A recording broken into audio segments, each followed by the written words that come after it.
Sí, sí la vemos. Listo, perfecto. Vamos a sacar aquí el coso para escribir y listo. Bueno, entonces, iniciando este cuento tan bello de los mecanismos de las enfermedades que pues obviamente ustedes saben que ojalá me hubiera gustado tener mucho más tiempo para darles muchas más temas, muchas más cosas.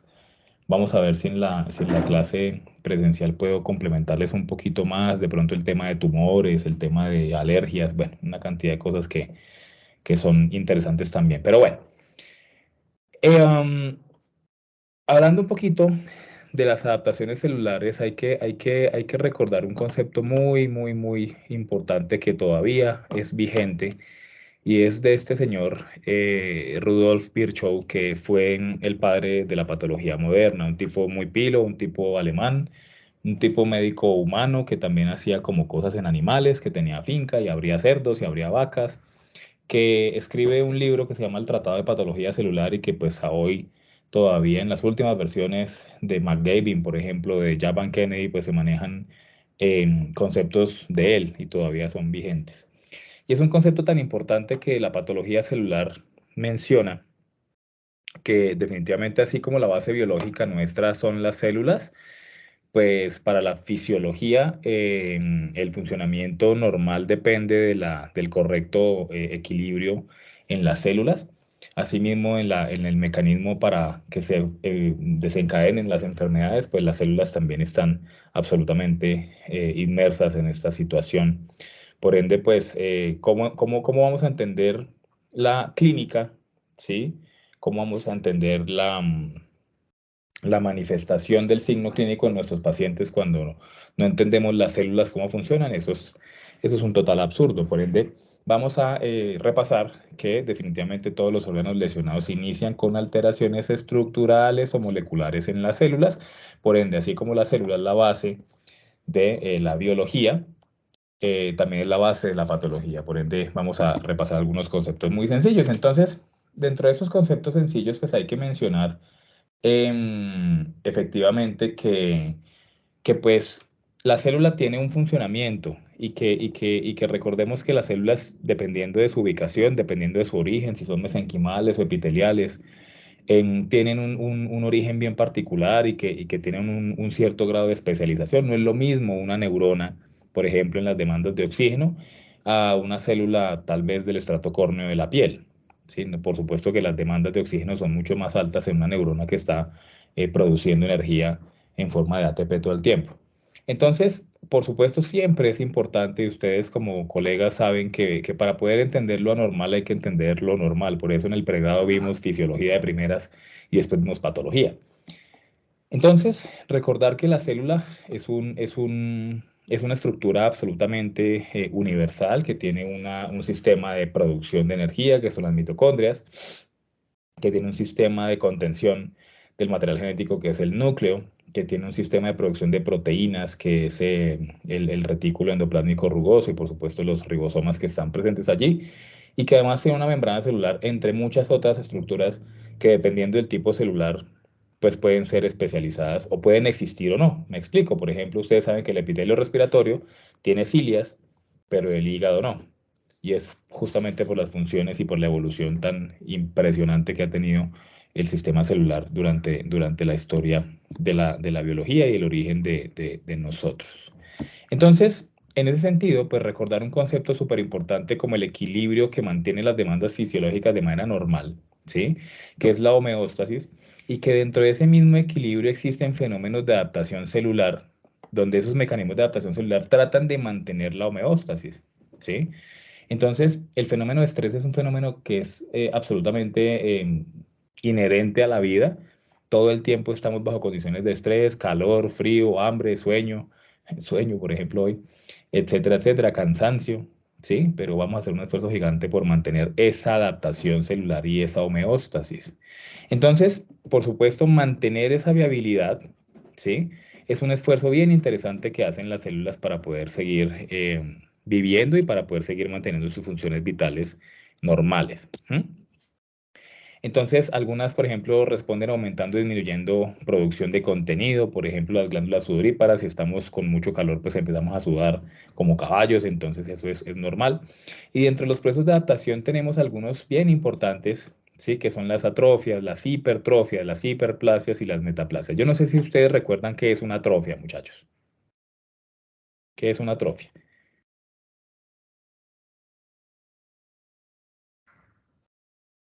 Voy a hacer aquí un dibujito mientras tanto.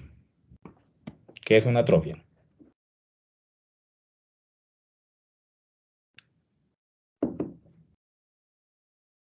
Ya les dije que no era sesión de espiritismo. Porfa, ¿qué es una atrofia?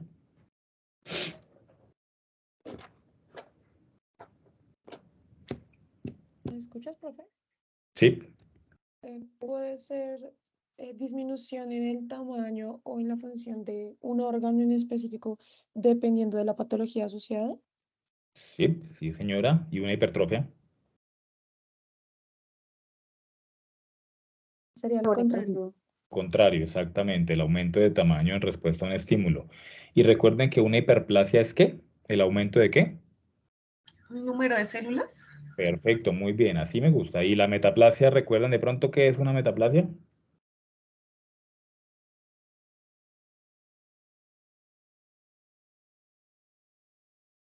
Creo que es como una migración celular. Mm, eso sería muy avanzado en el proceso de desdiferenciación celular. Ese concepto es mucho más asociado a cáncer. Una metaplasia es el cambio de un tipo celular por otro en una adaptación a un estímulo estresor. Ya les voy a explicar. Muy bien, chicos. Así me gusta que participen. Así no me siento yo como un pendejo hablando solo. Muy bien. Bueno, entonces, en ese sentido, pues ¿la qué? Las definiciones que son importantes de tener en cuenta acá es que una cosa es la lesión celular reversible y otra cosa es la lesión celular irreversible, ¿sí? Todo va a depender del impacto que tenga el estímulo o de la severidad que tenga, ¿sí? Entonces, cuando la célula definitivamente no tiene la capacidad de adaptarse correctamente, pues induce daño celular. ¿M? Asimismo, entonces, la lesión celular reversible es cuando el estímulo estresor no es lo suficientemente agresivo como para matar la célula y la célula puede volver a sus condiciones normales. Pero cuando tenemos un daño o una lesión irreversible, sí, efectivamente, pues ya la célula no es capaz de mantener sus procesos vitales y dentro de esos tipos principales, porque hay muchos más, de muerte celular o de lesión celular irreversible, tenemos el proceso necrotizante y el proceso apoptótico, pero ya sabemos que están definiendo algunos otros tipos de procesos de muerte celular, como la necroptosis, la panatosquisis, bueno, una cantidad de cosas que hay asociadas a procesos específicos de muerte celular. Pero lo más descrito en la literatura tal vez son los procesos necróticos y apoptóticos. La apoptosis es un proceso que definimos siempre como muerte celular programada, pero pues en mi concepto y en mi experiencia yo creo que a veces no es tan programada como uno quisiera. Sabemos que hay virus, por ejemplo, que pueden inducir apoptosis. Y eso, pues, eso no es programado. Yo no me programo para que me dé influenza y la influenza me ocasione un daño irreversible en el núcleo de mi célula y que la célula induzca apoptosis por activación de genes asociados a suicidio celular y que efectivamente ese suicidio celular no es programado porque yo no me programo para que me dé gripa. Entonces, eso es importante tenerlo en cuenta bajo los conceptos normales. Bien, entonces todo con dibujitos es más fácil. Cuando uno tiene una célula normal, fíjense lo que puede pasar. Un fenómeno estresor puede inducir que las células se adapten, ¿sí? Y que si de repente el estímulo es leve o transitorio, eso se traduciría en una lesión celular reversible y la célula volvería al mejor de los escenarios a un estadio normal. Eso en teoría es una carita feliz, pero está como medio paila. Pero ¿qué pasa si el estímulo celular o la lesión celular o la agresión, mejor celular, es severo y progresivo? Pues se convertiría en un estímulo o mejor en una lesión celular irreversible, induciéndose apoptosis y necrosis, dependiendo del tipo de estímulo que sea. Entonces, bajo esa situación, ¿cuál es el reto de nosotros en la clínica y en la práctica en realidad? Pues a nosotros no nos van a llamar nunca cuando un estímulo celular es reversible, porque eso no lo va a notar el cliente, ¿sí? El cliente lo va a notar es cuando ya hay necrosis, cuando ya hay signos clínicos, cuando ya hay vómito, diarrea, dermatitis, convulsiones, neumonía, todo ese tipo de cosas, fiebre, todo ese tipo de cositas que pueden estar allí presentes. pues sí deberían ser asociadas más bien a un estímulo de tipo irreversible que ocasione lesión o muerte celular. Y que de alguna u otra forma, aquí es en este cuadrito es lo mismo, pero solamente quiero que vean que algunos de esos estímulos, incluso, ¿sí? Incluso me atrevo a adelantarme un poquito, pueden llevar a producir daños irreparables en el DNA. Y ese daño irreparable en el DNA inclusive puede desprogramar el crecimiento celular, generando displasias. Y esas displasias, pues en la mayoría de casos, y lamentablemente, son indicadores preneoplásicos y son indicadores de transformación tumoral en aquellas células que puedan estar allí. Y que eso es otra historia que vamos a ver si alcanzo a echárselas, pero esa historia de las neoplasias, esa historia del cáncer, todo ese rollo es otro cuento muy distinto. Eso diagnosticarlo, toca con histopatología, toca con citología, toca hacerle rayos X, toca hacerle todo el tema oncológico clínico al paciente, y bueno, todo lo que ustedes seguramente, sobre todo los que manejan pequeños animales, seguramente lo han visto. Y que obviamente dentro de esa misma lesión celular irreversible, pues tendríamos un proceso selectivo asociado a apoptosis. En una apoptosis son ciertos tipos celulares específicamente que mueren, o un proceso no selectivo, la necrosis. La necrosis normalmente hagan de cuenta que yo boto una granada dentro del hígado. El hígado, la granada va a destruir todo y no va a escoger, ay no, yo quiero solamente matar al hepatocito, pero el canalículo biliar dejémoslo quieto. No, él destruye todo, ¿sí? Es no selectivo. En la apoptosis, si el virus llega y dice, es que a mí me gustan los linfocitos porque yo soy VIH, entonces el linfocito es mi célula blanco, entonces voy a matarla. A ese es que le tira la lesión celular irreversible. ¿De acuerdo? Entonces fíjense que es bien interesante este tema en el sentido de comprender cuáles son los orígenes de esos tipos de lesiones. Y asimismo, dentro de las mismas adaptaciones celulares, fíjense lo que puede pasar en este ejemplo clásico, que es el corazón, el miocardiocito, una célula que, por ejemplo, ante un incremento de la carga o del gasto cardíaco, sí puede llegar a generarse una hipertrofia cardíaca, que aquí lo estamos viendo en una hipertrofia ventricular concéntrica del ventrículo izquierdo, o que en su defecto, cuando ese daño es demasiado fuerte, por ejemplo, que haya un proceso hipóxico y un proceso de anoxia total con necrosis, pues efectivamente eso lleva a muerte celular y pues eso sería un infarto al miocardio. ¿Sí? Entonces, fíjense las dos situaciones. Ambas tienen mal pronóstico, pero seguramente este proceso de la derecha pues, te va a matar mucho más rápido. ¿Sí? Este de pronto con dieta, ejercicio y una cantidad de cosas que puedan ocurrir, podríamos de pronto pues darle una mayor sobrevida al paciente. Pero el infarto al miocardio es uno de los fenómenos más graves en términos de clínica. Entonces, bajo esa misma situación, tendríamos varios tipos de adaptaciones celulares, como la atrofia, la involución, la hiperplasia, la hipertrofia y la metaplasia. Y que en el dibujito está muy sencillo, ya lo voy a explicar con detalle, pero aquí tenemos un epitelio cúbico simple normal, un epitelio cúbico simple atrófico con disminución del tamaño celular, un epitelio cúbico simple hipertrófico con aumento del tamaño de las células, un epitelio cúbico simple hiperplásico con aumento del número de células, un epitelio cúbico simple que se vuelve un epitelio estratificado con una metaplasia, o un epitelio cúbico simple que se vuelve un recreo, un desorden total y una fiesta ahí terrible, que sería un fenómeno displásico. Algunos otros fenómenos utilizados específicamente para ciertos órganos, por ejemplo, las displasias y las hipoplasias y aplasias en la médula ósea, son otros fenómenos que tal vez los mencionemos más adelante. Entonces, este órgano que estamos viendo aquí microscópicamente corresponde a la glándula mamaria. La glándula mamaria es un órgano que responde a estímulos endocrinos, ustedes lo saben, responde a estímulos hormonales y que definitivamente cuando tenemos una glándula mamaria en producción normal de una hembra humana, o una hembra canina, o una hembra bovina o cualquier animal, pues tendríamos un ejemplo bien interesante. Aquí tenemos un epitelio, ¿sí? Ustedes lo ven muy tranquilo, ¿cierto? Pero si ustedes lo ven aquí en la segunda foto, acá en este punto, fíjense que ya los acinos mamarios, que se llaman estas estructuras, están absolutamente aumentadas en número, y eso es un aumento del número de células. O que en su defecto, si ustedes ven acá, fíjense cómo viene el tamaño celular aquí, y aquí fíjense cómo se vuelve gigante, se vuelve muy grande la célula epitelial que está revistiendo ese acino mamario. ¿Sí? Eso es importante, eso sería descrito como una hipertrofia en ese punto. O que en su defecto, en aquella hembra que ya ha cumplido su ciclo sexual, que ya no tiene un ciclo estral muy bien bien cuadradito como un relojito, ya es una hembra ya viejita, etcétera, etcétera, pues seguramente no tiene el estímulo hormonal para que este tipo de estructuras se desarrollen y produzcan leche, que es la función de la glándula mamaria, donde en ese caso, pues en esta perra, pues lo que ocurre es simplemente un fenómeno atrófico, porque no hay hormonas que soporten esto.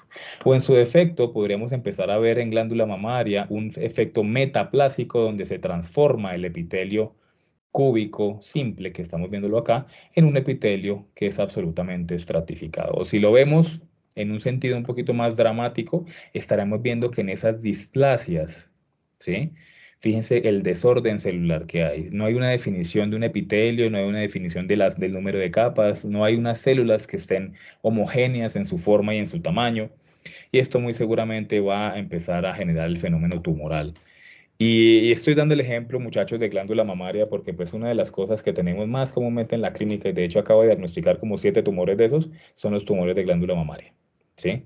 Por ende, la glándula mamaria es un órgano muy, muy responsivo a los fenómenos endocrinos y que a su vez generarían, por supuesto, ese tipo de lesiones pretumorales o cuando ya hablamos de neoplasias como tal de adenocarcinomas mamarios, clasificados según el esquema de Goldschmidt en 2011, pues tendríamos un fenómeno donde hay que darle diagnóstico, darle pronóstico y pues seguramente habrá que hacer cirugía, radioterapia, quimio, lo que aplique de acuerdo a lo que diga el oncólogo. Bien, entonces, volviendo un poquito, esto era el resumen de todo, ¿sí? Pero hablemos un poquito de los conceptos. Una atrofia es la disminución del tamaño del tejido u órgano después de haber alcanzado su crecimiento o mejor su diferenciación normal. Es una respuesta adaptativa donde el tejido presenta una reducción de la masa debido a una disminución en el número o tamaño de sus células. Y asimismo tenemos que la etiología de las atrofias corresponden sobre todo a aquellas disminuciones de la carga de trabajo. Pérdida de la inervación, pérdida del estímulo hormonal, lo que veíamos en glándula mamaria, pérdida de la cantidad de oxígeno en un animal que tenga un vendaje o algo así, nutrición inadecuada, compresión, lesiones persistentes en las células o el mismo envejecimiento. Entonces tienen una capacidad funcional reducida porque las células en estado de atrofia solamente, muchachos, tienen un fenómeno absolutamente basal en su metabolismo. Todavía ellas controlan su ambiente y producen suficiente energía para vivir, pero tal vez las funciones no sean tan chéveres. Vuelve a la normalidad cuando el estímulo causal se retira. Si alguno de ustedes de golpe, ojalá que no haya sido así, pero pues seguramente sí, ha tenido una fractura y tuvo una inmovilización de una pierna o de un bracito o algo, seguramente cuando le quitaron eso, y si es en una pierna, pues además de que está absolutamente velluda, gas, está pues absolutamente atrófica y cuando ustedes la van a apoyar, pues seguramente no van a poder hacerlo mientras recupera el ejercicio el músculo que está allí presente y pues por supuesto recupera su tasa metabólica normal.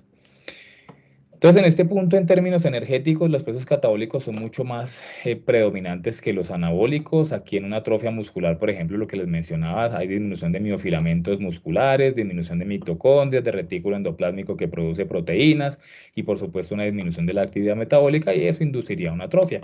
La célula se encoge, reduce sus funciones y disminuye severamente los requerimientos de energía. Eventualmente hay muerte de algunos tipos de células por vacuolas autofágicas, que es un tipo de muerte celular especial. Y normalmente cuando lo vemos en la clínica macroscópicamente, pues el órgano está disminuido de tamaño.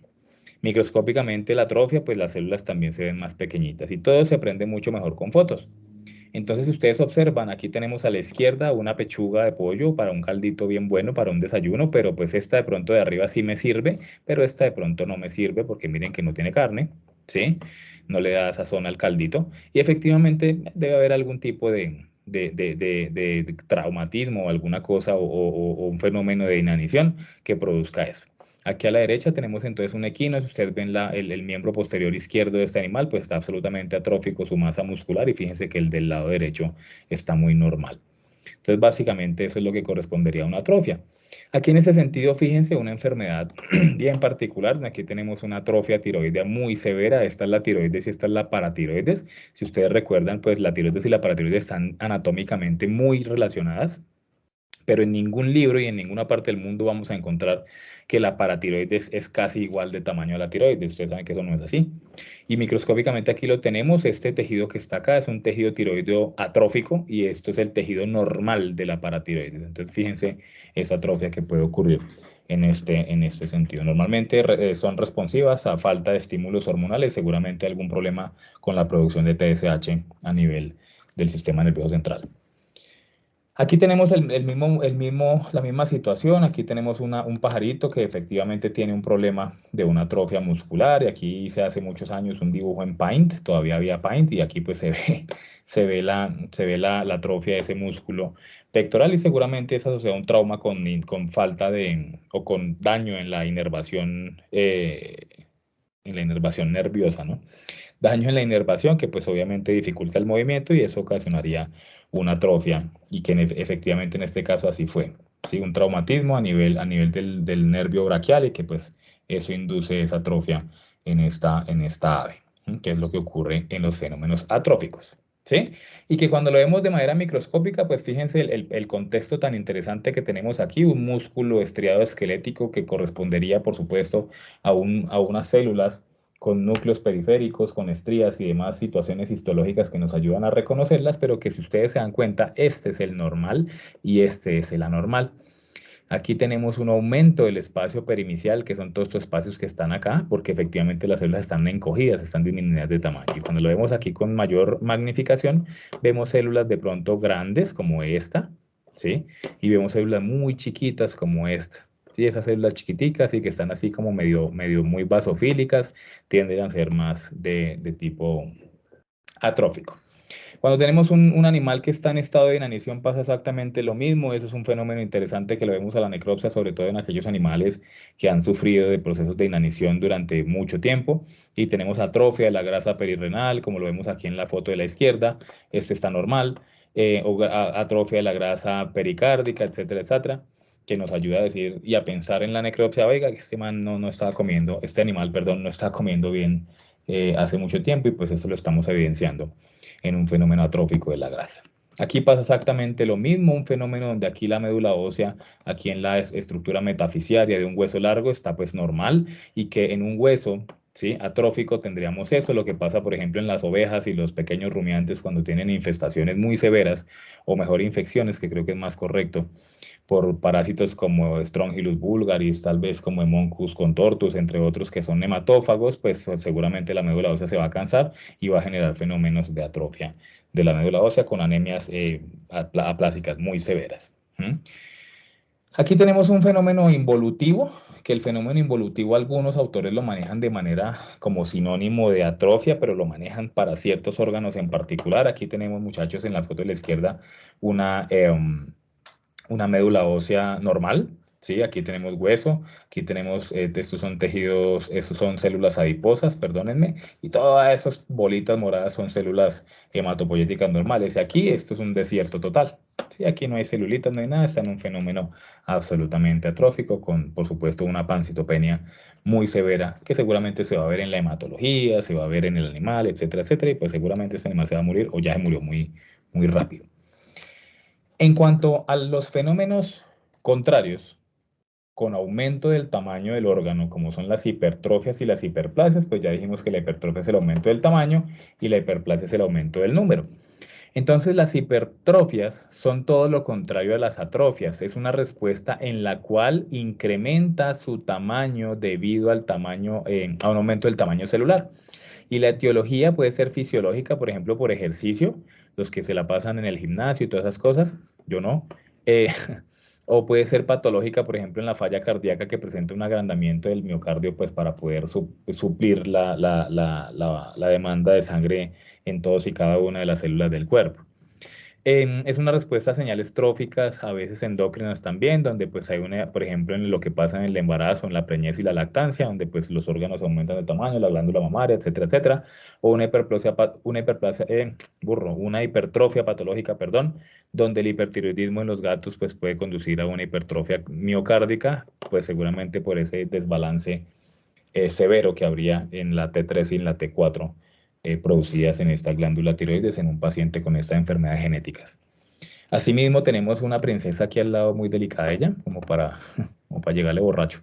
Es un proceso donde el anabolismo predomina sobre el proceso catabólico en términos energéticos, abrió un aumento de proteínas, organelas, como mitocondrias, miofibrillas. Los órganos aumentan de tamaño y macroscópicamente aumentan de tamaño y microscópicamente pasa exactamente lo mismo, ¿sí? Entonces son fenómenos bastante interesantes. Para nosotros una hipertrofia cardíaca, como lo que estamos viendo aquí en la foto, que seguramente si ustedes hacen necropsia y todos esos tipos de fenómenos, en medir el grosor de los ventrículos, ¿sí? Es una tarea bastante interesante. Fíjense ustedes la diferencia que hay entre el corazón normal y el corazón hipertrófico con una hipertrofia ventricular del lado izquierdo, ¿no? Que eso es un fenómeno bastante interesante y que obviamente tiene un pronóstico medio maluco, ¿no? Porque ustedes saben que esto es una respuesta compensatoria, pero en el corazón, pues tarde o temprano esto resulta en una falla cardíaca y pues el animal va a morir.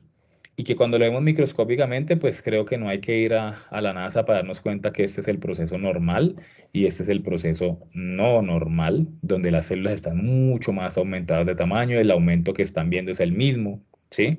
Entonces, por supuesto, eso se puede dilucidar de manera microscópica.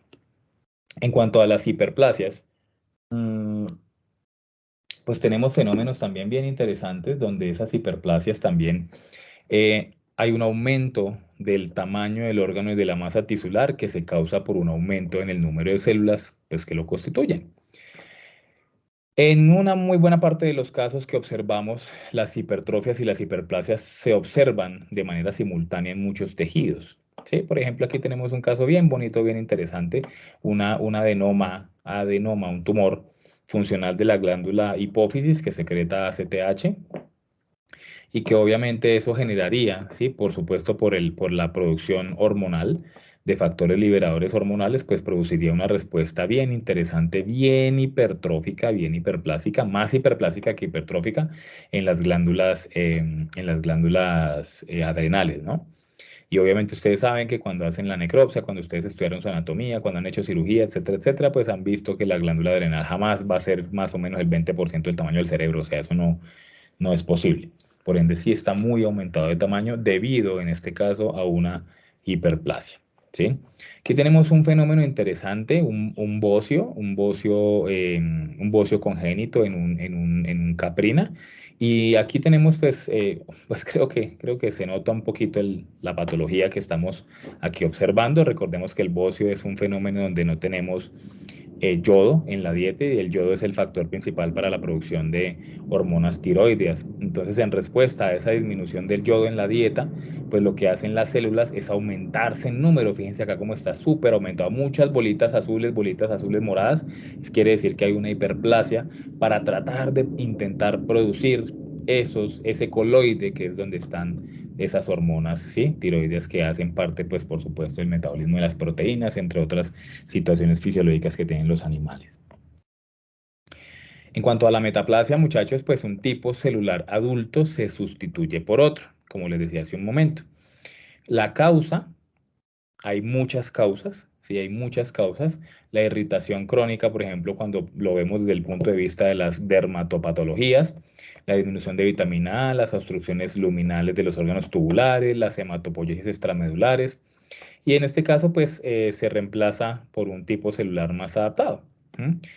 Este tiene un mecanismo que pues a hoy pues no está como tan bien descrito en veterinaria, donde hay una reprogramación genética de las células pluripotenciales, pero eso pues no tenemos como una evidencia muy fuerte. Es muy probable que sea algo genético, por supuesto, pero pues no tenemos como la identificación todavía de aquellos genes involucrados en este proceso.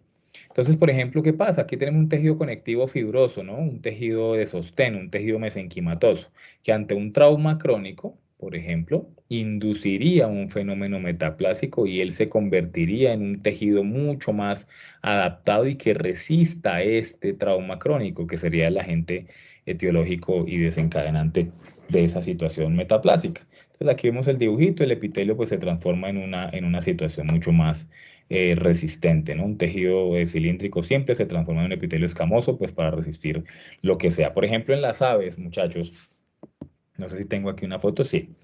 En las aves ocurre un fenómeno muy importante y muy interesante, y estoy hablando de pollos, de engorde, de gallinas, etcétera, etcétera, donde, donde un epitelio, por ejemplo, cuando tenemos condiciones de hacinamiento, de sobrepoblación, todo lo que está pues violando el bienestar animal que está tan de moda ahora, pues efectivamente esas concentraciones altas de amoníaco en el medio ambiente pues hacen que el sistema respiratorio tenga que adaptarse. Entonces fíjense aquí que viene normal, normal, normal, normal y se aplana totalmente el epitelio, ¿sí? Se aplana para resistir toda esa porquería que está ahí en el medio ambiente, que está respirando el pollo constantemente, y eso induciría esos fenómenos metaplásicos.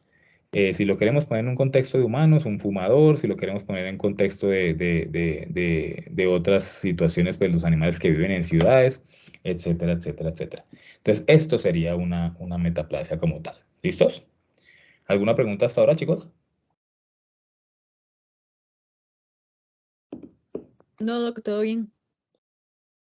¿Todo bien? Bueno. Definitivamente, pues estamos viendo aquí una foto. ¿Qué órgano es ese?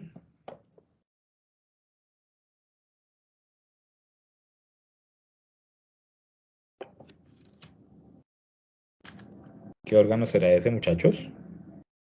Está muy feo, ni idea.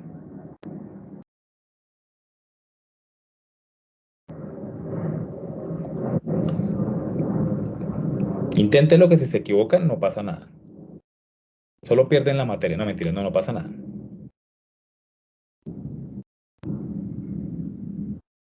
Parece un corazón, pero no sé. No. ¿Qué otro intento podríamos tener? ¿Un vaso? No. ¿Qué otro intento podríamos tener? Les doy una pista. Sirve para el intercambio gaseoso. Pulmón. Muy bien. ¿Pulmón? El pulmón. Sí, es un pulmón muy, muy, muy feo. Sí, muy feo. Eh, um, Es un pulmón muy feito que tiene unas lesiones multifocales, acualescentes, y que tienen tal vez lo que nosotros describimos macroscópicamente como un fenómeno necrotizante, ¿vale? Entonces definitivamente, el fenómeno necrotizante para nosotros es un fenómeno bastante común en la clínica. Sí, es un fenómeno que nos dice muchas cosas, es un fenómeno que se expresa clínicamente, ¿sí?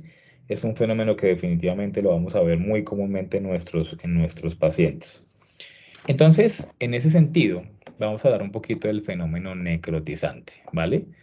El fenómeno necrotizante describe el rango de cambios morfológicos que siguen después de la muerte del tejido celular vivo. Ese proceso necrotizante se debe a dos procesos simultáneos: uno que es la desnaturalización de las proteínas, ¿sí?, en su estructura secundaria y terciaria, y en ese caso pues tenemos aquí un fenómeno, o un ejemplo mejor, cuando nosotros cocinamos una célula como estas, que es un huevito. Fíjense que cuando se le adiciona calor o cualquier estímulo que genere muerte celular, pues la estructura cambia, ¿sí? Y eso hace parte del fenómeno necrotizante. Entonces, bajo ese sentido, el primer mecanismo que debemos conocer que puede desencadenar necrosis sería el fenómeno de desnaturalización proteica, ¿sí? O el segundo mecanismo sería digestión enzimática. La autólisis, por ejemplo, y no me refiero a la autólisis post-mortem, que es lo que está aquí abajo, ¿sí?, sino la autólisis ante-mortem, es cuando, por ejemplo, los neutrófilos o las células de defensa, los polimorfonucleares, todo eso, tienen unas sustancias que son líticas y que destruyen el tejido en una respuesta de defensa inespecífica en términos de la inmunidad innata. Eso haría un fenómeno de digestión enzimática de las células, y asimismo las enzimas endógenas lo pueden hacer, o pueden hacerla las enzimas de otras células que puedan estar involucradas en un fenómeno necrotizante. Hay un concepto muy importante, muchachos, y es que para nosotros describir necrosis en términos microscópicos y en diagnóstico y en toda la carreta que nos inventamos los patólogos cuando hacemos diagnóstico, es súper importante, porque un fenómeno necrotizante sin inflamación, muchachos, no es un fenómeno necrotizante. Si alguien le escribe a usted una necrosis sin inflamación, está mintiendo vilmente, porque la necrosis sí o sí debe tener inflamación. ¿vale? Entonces es importante que lo tengamos en cuenta y obviamente ustedes entenderán las razones de esto que tienden a ser de hecho muy lógicas. Entonces, ¿qué es lo que pasa con la necrosis? Viene la célula normal, viene la injuria, viene un fenómeno de lesión celular irreversible, ¿sí? Con muerte celular, y viene la lesión molecular, la lesión visible por microscopía electrónica, por microscopía óptica y la lesión visible clínicamente en un fenómeno absolutamente necrotizante. ¿Mm? ¿Por qué es importante mencionar esto? Porque para nosotros, cuando ya las células están en el estadio final, ¿sí? Ya en el fenómeno necrotizante per se, es que mi paciente va a empezar a tener signos clínicos. ¿Mm? No, que el paciente tiene un fenómeno necrotizante en el intestino debido a una clostridiosis por perfringens bien fea, un Clostridium perfringens tipo D, una enterotoxemia en un caballo, en una vaca, en una oveja. Eso lo va a matar a toda mecha. Y lo va a matar muy rápido justamente porque, por ejemplo, las toxinas del Clostridium destruyen y matan las células, ¿sí? Y las llevan de manera muy rápida a sufrir todo este proceso, todo el proceso necrotizante, ¿vale? En este punto, cuando hablamos de tumefacción celular, ¿sí? Es el fenómeno netamente reversible. Si yo quito el estímulo en este punto, ¿sí? La célula, en teoría, va a volver acá y va a volver a su estadio normal. Pero si el estímulo persiste en el tiempo, ya va a haber disolución y ruptura de la célula con destrucción de las organelas internas y un fenómeno de muerte. Entonces aquí es importante mencionar que, pues, como les decía, la lesión celular reversible pues, es el fenómeno donde no hay una extensión en la severidad y en el tiempo de la lesión y la célula puede volver a su estado normal, o que sea una lesión progresiva desarrollaría pues, un fenómeno necrotizante o de lesión celular irreversible. ¿Sí? En la apoptosis, ¿sí? En la apoptosis, que es la muerte celular programada y está desencadenada por ciertos tipos de genes, ciertos tipos de enzimas, como las caspasas, entre otras, habría un fenómeno absolutamente desde el núcleo que mata a la célula, porque está codificado genéticamente. La muerte celular por necrosis normalmente la mayoría de veces empieza desde la membrana celular. En la apoptosis empieza desde la excitación o mejor la expresión génica de los genes que producen suicidio celular y ahí la célula muere. Es una diferencia súper importante que hay en esto. Y que definitivamente el calcio tiene un rol fundamental cuando tenemos un daño en la membrana celular. Cuando tenemos un daño en la membrana, fíjense que el calcio que está en el espacio intersticial o en el espacio mejor extracelular, para que lo recordemos un poquito mejor, pues se ingresa a la célula. Y cuando ingresa a la célula, pues obviamente el incremento citosólico del calcio activa ciertas enzimas, ¿sí? Además de que produce un daño en la producción de ATP, que eso es importantísimo en el fenómeno de muerte celular, también produce activación de ATPasas, endonucleasas, proteasas, fosfolipasas y todo eso mata a la célula, ¿sí? Entonces el calcio juega un rol fundamental. Por eso les decía que en el fenómeno necrotizante es más probable que el daño empiece desde la membrana celular, ¿sí? En el proceso apoptótico empezaría desde acá. Es importantísimo tener en cuenta eso. Empezaría desde el núcleo.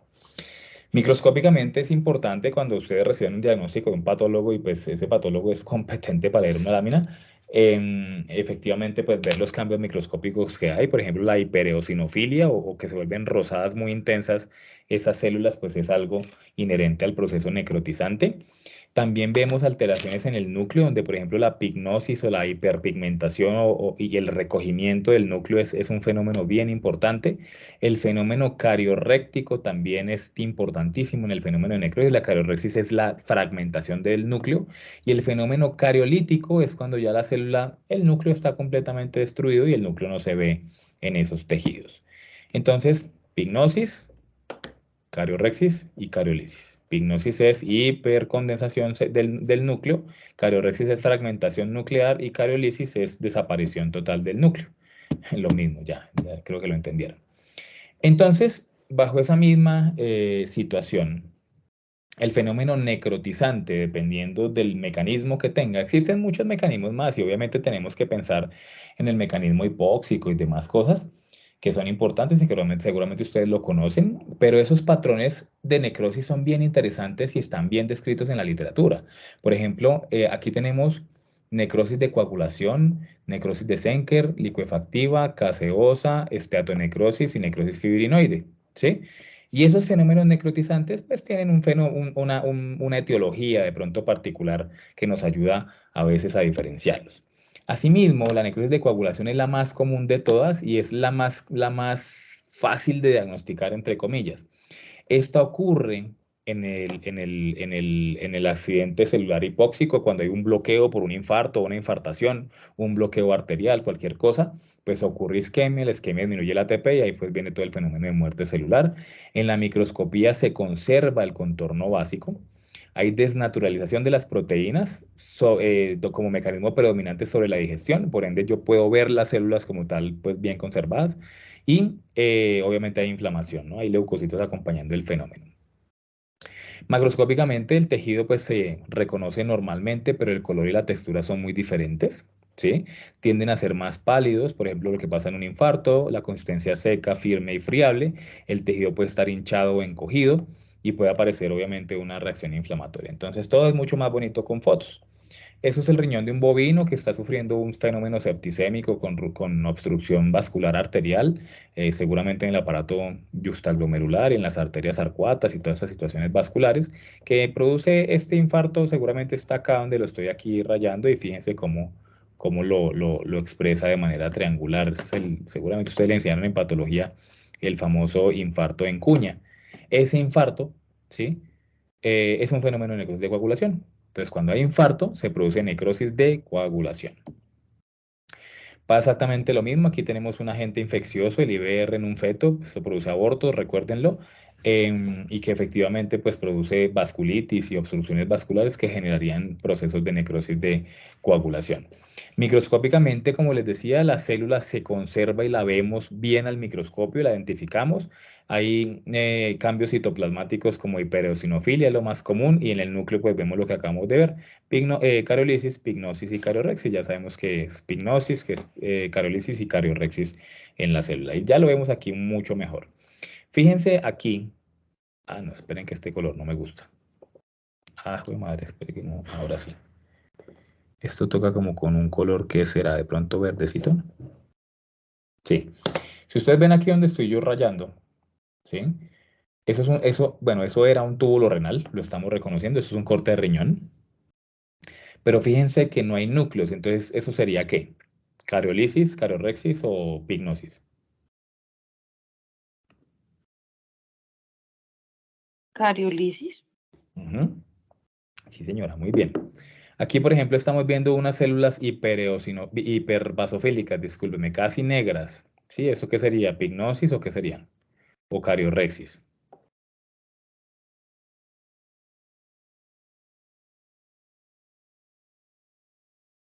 Pignosis. Exacto, muy bien. Aquí abajo dice todo lo que les estoy preguntando, chicos. Y que obviamente hay algunas células que tienen un fragmentico nomás de núcleo que correspondería a una cariorexis. Entonces, eso es un fenómeno de necrosis de coagulación en un riñón. Aquí esto es un vaso de un perro que se diagnosticó en este libro con parvovirosis. Y aquí tenemos, por ejemplo, fíjense este fenómeno donde hay muchos fragmentos nucleares, un fenómeno de cariorexis, pero también hay algunas células que incluso no tienen núcleo, un fenómeno de cariolisis. ¿Sí? Y algunas células inclusive tienen el núcleo supremamente pignótico. Esto pues abduce a un diagnóstico de un proceso necrotizante seguramente de coagulación, que es lo que vemos en estas infecciones virales. La necrosis de Senker, muchachos, como para no complicarnos la vida con esto, es un fenómeno de necrosis de coagulación, pero que se presenta en el músculo esquelético y en el miocardio, que básicamente hace parte de la enfermedad del músculo blanco, que es lo más común, o del infarto al miocardio. Entonces es básicamente lo mismo. La de licuefacción es otro cuento. Aquí la necrosis de licuefacción sí tendría un fenómeno bien particular, porque esa necrosis de licuefacción, a diferencia de la de coagulación, sí me destruye el tejido. Por ende, el mecanismo que predomina es el de digestión enzimática. ¿Sí? Es el que más predomina. Entonces, está asociado a infecciones bacterianas la mayoría de veces. Está asociado a una respuesta muy severa por parte de los neutrófilos. ¿Sí? Y el daño hipóxico, en este caso del sistema nervioso central, hace ese fenómeno, pero bueno, eso no lo hablemos el día de hoy porque no alcanzamos. Lo que sí es cierto es que el tejido afectado se ve licuado, es decir, como un sorbete de guanábana, una masa blanda, blanca, viscosa, fluida, y que obviamente hace referencia a lo que conocemos como pus. Entonces, una infección purulenta, una reacción inflamatoria pustular o purulenta es un fenómeno de necrosis de licuefacción. Microscópicamente no se distingue más que los neutrófilos degenerados y el material necrótico amorfo. Aquí tenemos entonces un cerdito con una enfermedad muy común de los cerdos que correspondería entonces probablemente aquí hay una infección por un agente etiógeno, ahí podemos citar en porcinos es muy común ver Streptococcus suis asociado a este fenómeno.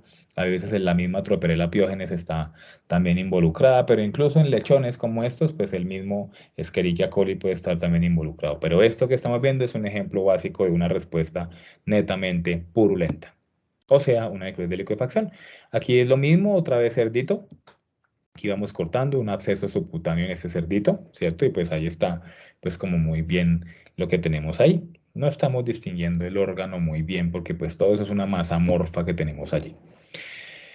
Hay otro fenómeno bien interesante que se asocia a ciertos tipos de patógenos y de hecho la necrosis de calcificación la mayoría de veces es ocasionada por agentes infecciosos intracelulares y dentro de eso pues tendríamos por ejemplo lo que ocurre en tuberculosis y en linfadenitis caseosa que son dos ejemplos clásicos en rumiantes tal vez y hoy tenemos un fenómeno macroscópico gris, blanco, seco y friable a pastoso y el aspecto caseoso que a ustedes les enseñaron, ¿sí? El aspecto caseoso es similar a quesito, entonces eso es lo que vemos normalmente en esos fenómenos.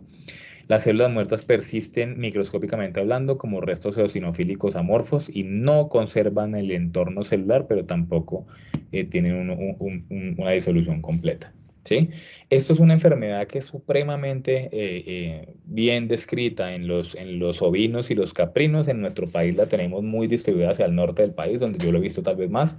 Y es un fenómeno absolutamente, ¿qué? Absolutamente gaseoso. Esto seguramente es muy duro. Y esto lo produce una bacteria que se llama el Corynebacterium pseudotuberculosis. Sí, es una bacteria que es intracelular y que produce estos tipos de reacciones caseosas. Aquí en este caso, que esta era la primera foto que les mencionaba, pues sí, efectivamente es una necrosis de caseificación. Y en este caso era el pulmón de un potro que pues sucumbió y murió por una infección muy severa y muy común de los potros de hasta 1 año de edad que es ocasionada por una bacteria que se llama el Rhodococcus equi, ¿sí? Que son ejemplos de fenómenos de necrosis de caseificación y que obviamente no podemos dejar de hablar de una de las enfermedades que tal vez a mí más me ha apasionado en la vida y que en este momento estoy manejándola mucho porque pues, como les contaba, pues estoy manejando el laboratorio de rumiantes del ICA. Y la tuberculosis es una enfermedad que es absolutamente objeto de estudio para nosotros, es de control oficial, pero que macroscópicamente tiene ese aspecto caseoso que ustedes ya seguramente ya habían visto en sus aulas de clase en años anteriores. Entonces ahí está un fenómeno absolutamente común. Hay otro que también se describe, no es muy común de pronto verlo, pero pues a veces pasa, y es el fenómeno de la necrosis de la grasa. Es muy raro, a veces inclusive la describen como una enfermedad o tipo de necrosis idiopático, y el ejemplo tal vez más claro de esa necrosis del tejido adiposo es el ejemplo de pancreatitis en perros sobre todo y tal vez también en gatos que la desarrollan de manera pues como de manera muy aguda y pues los mata súper rápido. Entonces aquí por ejemplo tenemos un fenómeno de un perro con pancreatitis que ocurre muy comúnmente cuando los caninos pues consumen mucha cantidad de grasa en la dieta y de manera muy aguda. Recuerden ustedes que los perros son muy voraces, ellos comen rápido y todo el rollo como desesperados y esto ocasionaría esta situación. Aquí tenemos un páncreas, este es el estómago y este es el duodeno, ¿sí? Y esto que medio quedó ahí fue el páncreas y pues eso está destruyendo de manera necrotizante todo el fenómeno adiposo allí. Pasa exactamente lo mismo, creo que no hay que ir a la NASA, es una foto que no es la mejor, pero pues no he encontrado una mejor, la verdad. Donde aquí tenemos el tejido normal, aquí donde estoy señalando, y aquí toda esta situación que está aquí a la derecha de la foto es todo el tejido necrotizante con necrosis de la grasa del páncreas. Otro fenómeno interesante, necrotizante, muchachos, es el fenómeno de necrosis fibrinoide de la pared de los vasos. Es específico para la vasculatura, ¿sí? Arterias y venas. Em, y ese fenómeno es es muy, muy, muy común verlo, sobre todo en aquellas infecciones virales, en aquellos fenómenos donde hay complejos antígeno-anticuerpo, ¿sí? Es donde más comúnmente lo vemos en la práctica y en la realidad. ¿M? Entonces, definitivamente, pues el fenómeno de necrosis fibrinoide es súper común. Para mí, en mi experiencia y lo que llevo, pues en los años que llevo haciendo diagnóstico, es un origen absolutamente inmunopatológico, el más común de todos, y pues obviamente va acompañado de inflamación, como todos los tipos de necrosis. Bien, ya para finalizar este pedacito, solamente quiero hacerles un pequeño recorderis de algunas formas modificadas de necrosis o de muerte celular, y que en este caso la gangrena, ¿sí? La gangrena sería un fenómeno absolutamente común. Creo que lo están viendo en este pobre gato. Entonces, es una evolución de una necrosis condicionada según gérmenes y tejido afectado. Tiende a tener color zombie. Siempre yo lo he enseñado así. Ustedes han visto películas como, mire, estoy escribiendo súper mal, zombie, ya. Están viendo películas y series como The Walking Dead y están viendo Guerra Mundial Z y bueno, todas esas cositas como raras que hay por ahí. Resident Evil, etcétera. Entonces, el color de un zombie es el color de una gangrena, es lo que yo siempre enseño así. Y es básicamente por el fenómeno de deposición de ciertos tipos de pigmentos asociados a la muerte celular y que también tienen fenómenos de desecación, putrefacción, producción de gas y tienden a ser malolientes. Entonces, obviamente, los tipos de gangrena son tres: una gangrena seca, una gangrena húmeda y una gangrena gaseosa. Básicamente, la gangrena seca es espérenme un segundito, no permitir. La gangrena seca es un fenómeno que ocurre sobre todo cuando en los órganos distantes del cuerpo, como las manos, las piernas o las patas, la cola, las orejas, la punta de la nariz, los órganos distantes, no tendrían un suplemento sanguíneo adecuado. Y eso ocurre cuando hay, por ejemplo, fenómenos de vasoconstricción sistémica. La gangrena húmeda ocurre, por ejemplo, cuando los caballos tienen torsiones intestinales y la sangre se estanca en ese sitio y junto con bacterias, inflamación y demás se produce un fenómeno gangrenoso muy severo. Eso es un ejemplo clásico. Y la gangrena gaseosa es lo que ocurre, por ejemplo, con el Clostridium choubei o el carbón sintomático, que pues las bacterias que están presentes allí, que son Clostridium, generan gases, sí, generan burbujas de gas que generan pues como un fenómeno crepitante en estos tejidos, ¿sí? Entonces, básicamente, eso es el fenómeno de muerte celular, chicos. No sé si tienen ustedes alguna pregunta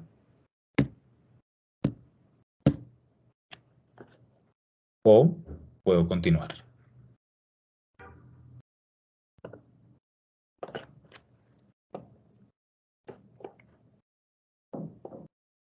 Buenas, ¿hay alguien ahí?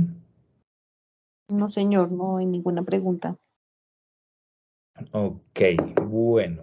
Entonces, si no hay questions, vamos a ver la otra presentación. ¿Dónde estará? Aquí está. Listo. Pero ustedes me van a regalar 2 minutitos porque tengo que hacer una llamadita importante y ya vengo. Denme 2 minuticos. Pueden pararse, estirarse todo y ya seguimos con inflamación, ¿vale?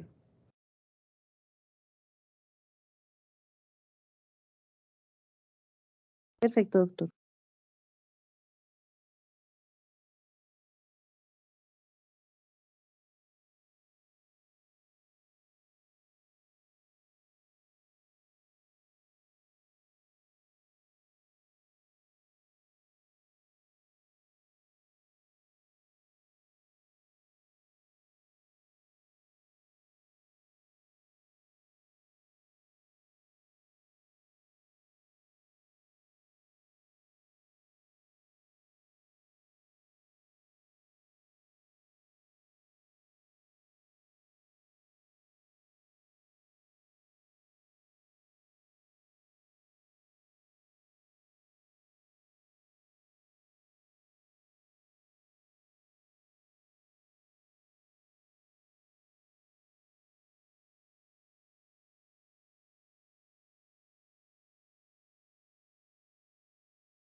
Bueno, listos.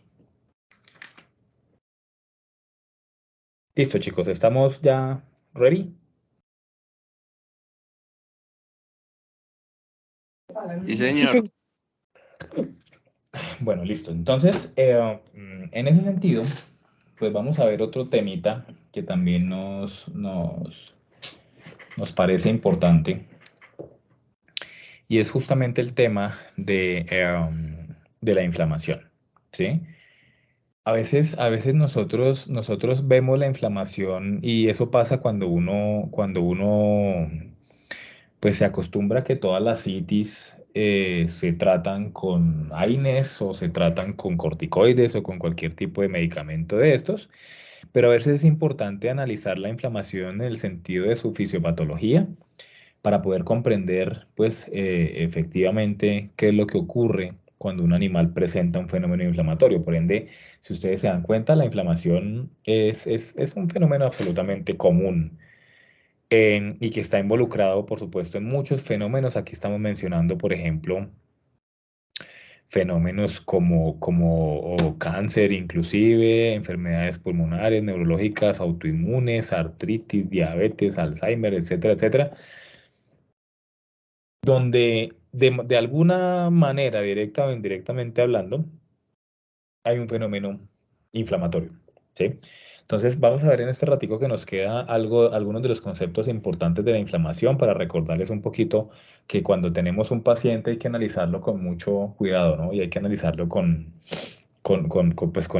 la disciplina necesaria en el término de entender la fisiopatología de la inflamación. Es una reacción vascular y celular, ¿sí? Es una inflamación vascular y celular que eh, induce acumulación de líquidos y leucocitos, es una respuesta frente a una agresión, tiene mediadores químicos, es de carácter protector, pero muchas veces puede ser perjudicial, ¿sí? Y obviamente está relacionada con el proceso de reparación y ya sabemos que hubo muchas personas involucradas históricamente en definir los conceptos que hoy todavía utilizamos para comprender la inflamación. ¿Sí? Entonces, Celso habló de los signos cardinales, Virchow dijo, pues, uno de los signos cardinales de la inflamación también, Konheim habló de cambios vasculares, Metchnikoff habló de la fagocitosis, súper importantísima en este fenómeno, Pasteur habló de las causas infecciosas microbianas, y el que descubrió la Ehrlichia encontró, bueno, describió mejor los factores humorales asociados a la inflamación. Entonces, en ese sentido, tendríamos varios signos cardinales importantes: calor o aumento de la temperatura, rubor o enrojecimiento, aumento de tamaño o tumoración, dolor, y el otro signo cardinal que menciona Virchow es la pérdida de la función. Sí, la pérdida de la función, o como él lo mencionó, la desafunctio, que es el quinto signo cardinal asociado a la inflamación. Entonces, bajo ese sentido, tendríamos muchísimas clases diferentes de etiologías asociadas a la inflamación, entre ellas las causas físicas, traumas, radiaciones, calor, frío, etcétera; químicas, como la exposición a ciertos agentes químicos orgánicos o inorgánicos; y una de las que más vemos nosotros en nuestra práctica, tal vez, son los agentes biológicos y los agentes infecciosos, sobre todo, son causas bastante comunes de inflamación en nuestros animalitos. Y asimismo, pues las toxinas de los animales y las micotoxinas incluso también pueden estar involucrados en esto. Entonces, bajo esa misma situación, tendríamos otros tipos de grupos de etiologías asociados a la inflamación, como las causas inmunológicas, donde aquí en este caso es súper importante entender y comprender que las hipersensibilidades o alergias, muchachos, son por excelencia un fenómeno inflamatorio y un fenómeno que puede llegar a ser mortal. Asimismo, los complejos antígeno-anticuerpo que les mencioné hace un momento, que producen necrosis fibrinoide, también lo pueden hacer. Las respuestas mediadas por células, la necrosis por cualquier causa es una causa de inflamación, la presencia de cuerpos extraños, etcétera, etcétera, etcétera. Entonces, dentro de esa patogénesis de la inflamación, tenemos un daño de estímulo inicial, una fase exudativa, una fase celular y finalmente una fase de resolución de la inflamación. Entonces, bajo ese sentido, aquí viene esa gran disyuntiva que tenemos y es si nosotros debemos permitir o no, en términos terapéuticos, la respuesta inflamatoria. ¿Por qué? Porque, perdón, me tomo agua. Porque en ese sentido, la respuesta inflamatoria a veces, pues sí, es una respuesta absolutamente de defensa, es un fenómeno de tipo, ¿cómo se llama esto? De tipo innato y que puede, pues, por supuesto, defender el cuerpo de ciertos tipos de agentes, ¿sí? Pero el fenómeno grave es cuando, por ejemplo, tenemos, sí, una inflamación, pero fíjense aquí donde la estamos teniendo, ¿sí? Estamos teniendo presencia de exudados y de células en las vías de conducción aérea de un pulmón. Obviamente esto le disminuye el pronóstico tremendamente a un paciente que esté teniendo una bronconeumonía por un virus, una bacteria o cualquier situación que esté teniendo en su cuerpo. Entonces, obviamente la inflamación puede ser mucho más peligrosa que el estímulo inicial y eso hay que tenerlo también muy claro. Entonces, dentro de la fase vascular o exudativa, es súper importante mencionar que al principio de la inflamación hay una vasoconstricción periférica momentánea. Y obviamente cuando hablamos de esto, como les mencioné en la clase anterior, pues la base fundamental de la fase exudativa o vascular de la inflamación es entender esta estructura que está acá, ¿sí? Y esa estructura que está ahí, muchachos, hace referencia a lo que se conoce como la red vascular terminal o la red de capilares, que es donde realmente ocurren los fenómenos importantes asociados a eso. Y que de hecho, pues si ustedes me permiten decirlo, más que el corazón, más que las grandes arterias, realmente el centro del sistema circulatorio, muchachos, es la red vascular terminal. No es, créanme que no es el corazón. Si ocurren fenómenos en la red vascular terminal, te mueres porque te mueres, ¿sí? O te enfermas muy feo y puedes peligrar tu vida y demás cosas. Entonces, un fenómeno importante es la vasoconstricción momentánea que me aumenta la velocidad de la sangre por aumento de la presión intravascular y que posteriormente hay una vasodilatación, sí, hay una vasodilatación que me ayuda a aumentar el calibre de los vasos sanguíneos y me facilita de pronto tal vez la salida de las células del espacio intravascular al espacio intersticial para atacar lo que esté ocasionando el fenómeno inflamatorio.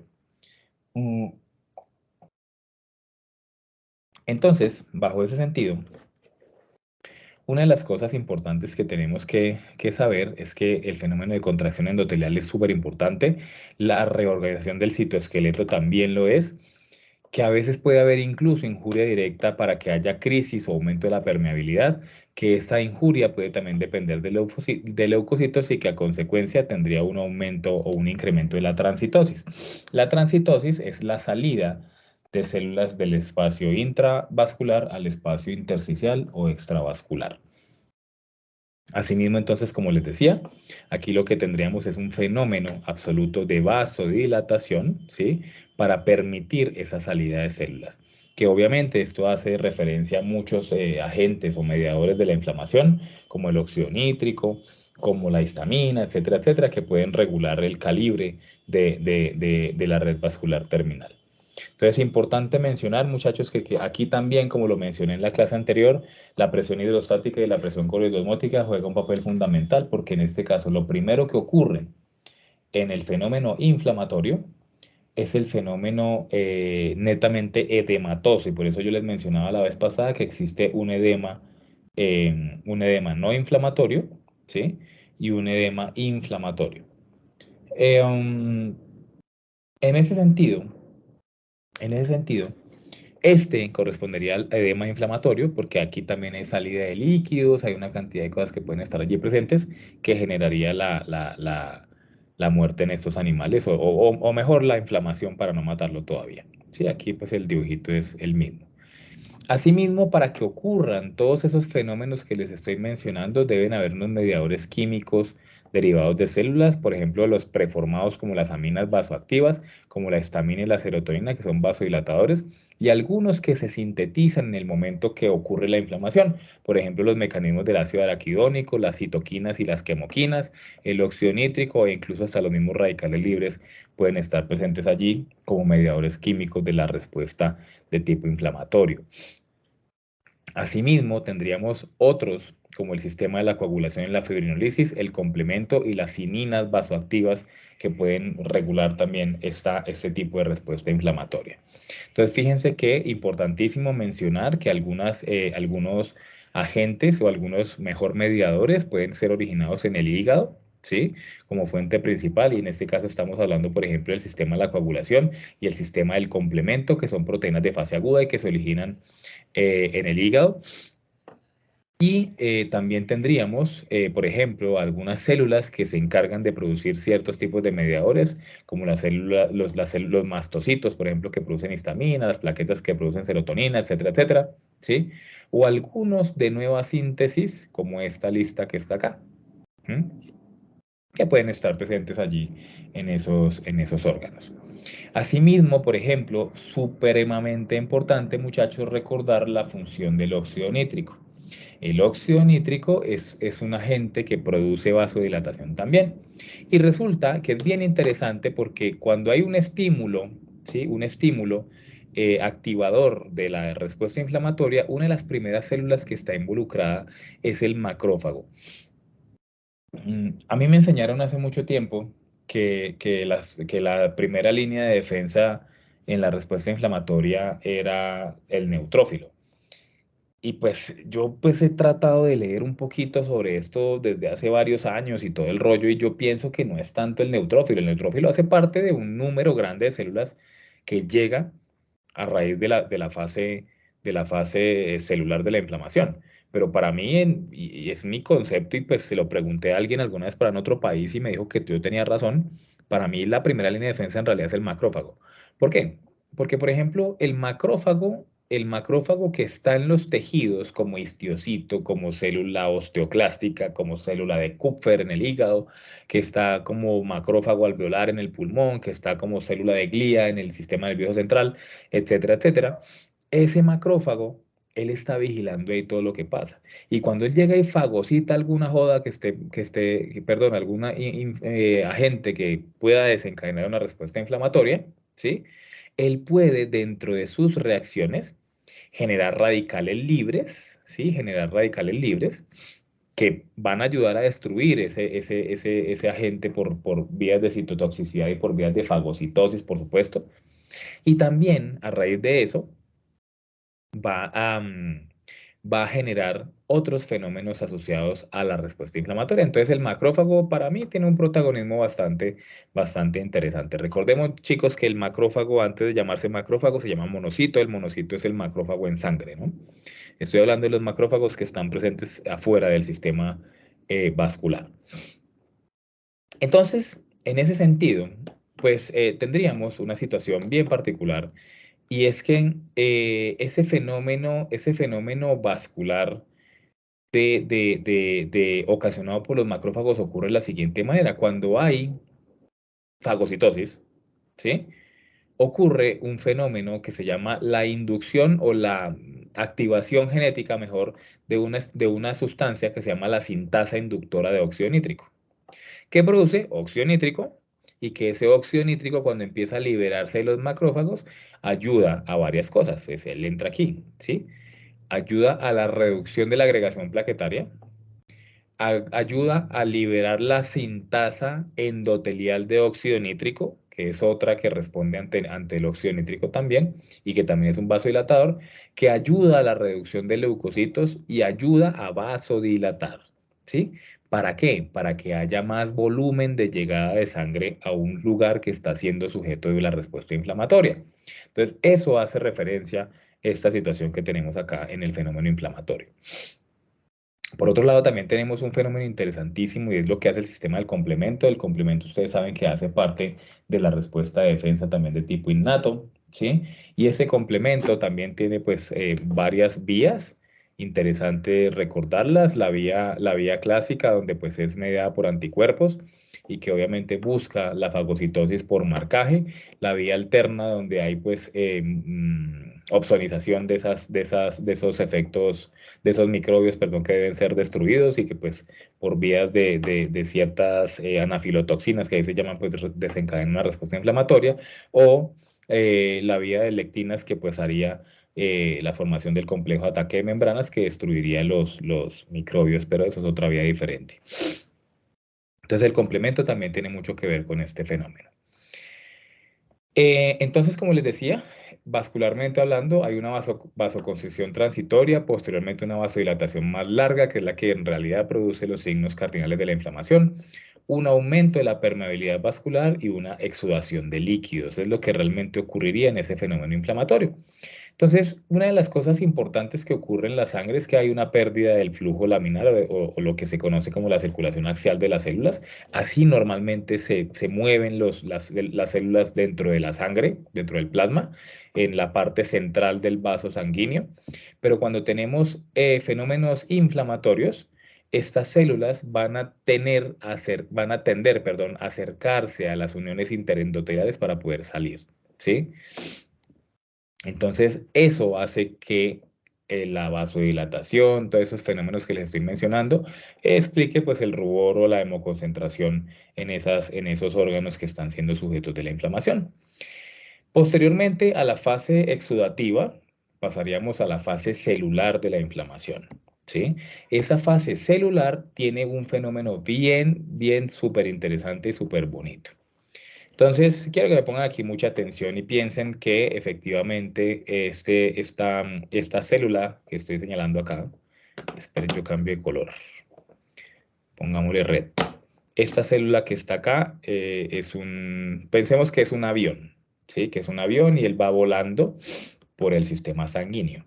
Y ese avión tiene que aterrizar, y cuando un avión aterriza, pues si no frena, se mata a todo el mundo y grave, si no habría un transporte de lo que requiere ese avión o de las funciones que tiene. Entonces pensemos que esto es un avión que está aterrizando, ¿vale? Entonces póngale cuidado cómo ocurre esto. Resulta y pasa que aquí tenemos un macrófago, ¿sí? Un macrófago, y si ustedes lo ven, él está muy feliz, está sonriendo inclusive, ¿sí?